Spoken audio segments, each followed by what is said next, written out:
Back અને હવે વાત કરવી છે વિક્રમ ઠાકોરની. એક અવાજ બુલંદ કર્યો કલાકારો માટે અને એવું લાગે છે કે હવે ગુજરાતી ફિલ્મોમાં સુપરસ્ટાર પછી વિક્રમ ઠાકોર રાજનીતિના પણ કદાચ બની શકે કે સુપરસ્ટાર બની જાય, કારણ કે અલગ અલગ પાર્ટીઓમાંથી એમને હવે ફોન આવી રહ્યા છે, રાજનીતિમાં જોડાવાની ઓફર થતી હોવાની ચર્ચાઓ ચાલી રહી છે.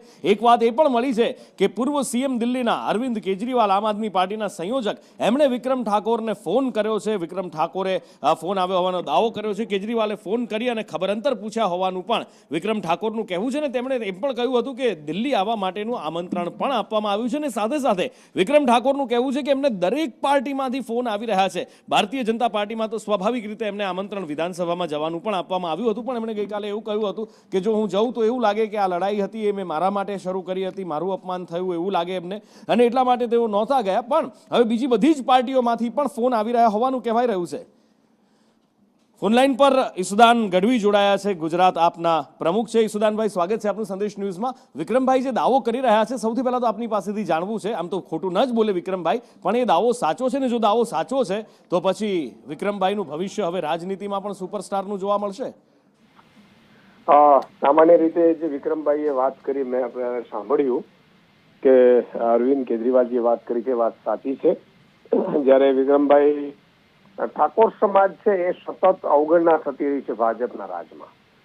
માત્ર ઠાકોર સમાજ નહીં, સમગ્ર કલાકારોમાં પણ તમે જુઓ કે કલાકારોને પણ ભાજપ છે એ 200-400 કરોડનો પ્રોજેક્ટ હોય છે, બરાબર છે, જો ઈચ્છે તો. પણ કોઈ કલાકારને આપણી સંસ્કૃતિનો વારસો ટકી રહે એમાં હંમેશા ભાજપ છે વામણી પુરવાર થાય છે.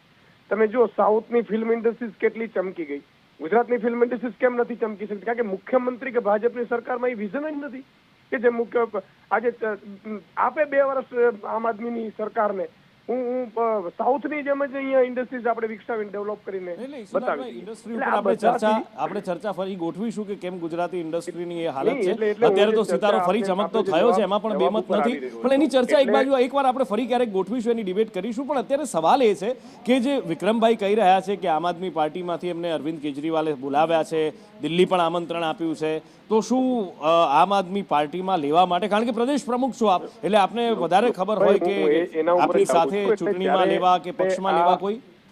નુપુરભાઈ, હું એ જ કહું છું કે માન લો આટલો સમય મને આપ્યો તો અત્યારે ઈ વાત ઉપર આવી ગયો હતો, ચાલી ગયો તો સંદેશના દર્શકોનો તમે પૂર્વ ધારણાઓ થોડી લાંબી બાંધો ને એટલે મારે રોકવા પડે, એટલા માટે બાંધી રહ્યો તો આનાથી નારાજ હતા. એટલે હું પણ આપણે ભાઈ શ્રી વિક્રમભાઈને ત્યાં મળ્યો હતો, અમારે વાતચીતો થઈ. પછી જયારે મારે દિલ્હી જવાનું થયું તો અરવિંદ કેજરીવાલજીને મારા જ ફોનથી મેં વિક્રમભાઈ સાથે વાત કરાવી હતી. વિક્રમભાઈને અરવિંદજી આમંત્રણ આપ્યું છે કે વિક્રમભાઈ ઠાકોર તમે આવો, મળવા માટે આવો. જરૂરી નથી કે રાજનીતિમાં જ આવી, પોલિટિકલી આપણે મુલાકાતો થવી જોઈએ. એમની જે મુદ્દાઓ છે, સમસ્યાઓ છે, જે રીતે ભાજપ સરકાર પણ અન્યાય કરી રહી છે, એવા કેટલાક મુદ્દાઓ જે મેં અરવિંદજીને કહ્યા હતા. તો એમણે એ વાતચીત કરીને એમણે કીધું કે ભાઈ ખાલી તમે જયારે દિલ્હી આવતા હો ત્યારે મળવા માટે પણ આવો.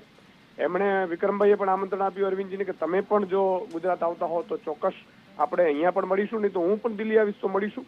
એટલે એક જે કહેવાય ને કે હેલ્ધી ચર્ચા ચોક્કસ થઈ હતી.